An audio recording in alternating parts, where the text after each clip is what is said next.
When I was a teenager, my mother and I were homeless for a while. We didn't have anybody to help us. We didn't know where to go, who to talk to, who would take us to the direction we needed. We were living in our car for 2 weeks, sometimes a month, sometimes living from house to house on couches, and I was a young kid. I didn't know any better.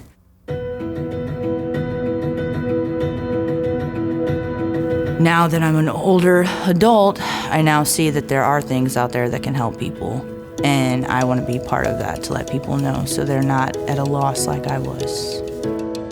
The Grace Period is a transitional housing organization for adult development. It's for those individuals and families that are still struggling to meet their baseline financial needs and to be able to be self-sufficient in this economy that we have today. The Community Council of St. Charles does a point-in-time homeless count every January. In the past few years, that number has been almost 600, and if you count doubled up families, it's over 800.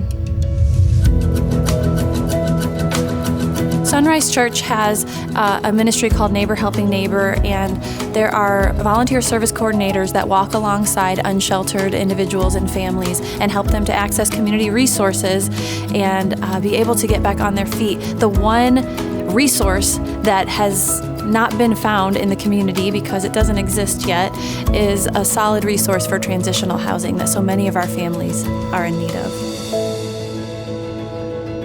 The Grace Period has several volunteer opportunities for those people who are interested in giving of their time or their knowledge or expertise.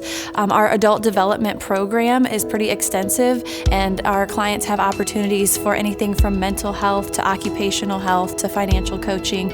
And churches and businesses and other organizations can also sponsor a family for 3 months, and we have a sponsorship guide and handbook so that they know what's all involved in that. The Grace Period relies 100% on individual and private donations and church sponsorships. We do not accept government funding so that we can be able to fully commit ourselves to the mission we've set out to. Biggest thing about the Grace Period is to join as a family so people don't feel alone and they feel like they have somebody, and if they don't have anybody, they do now.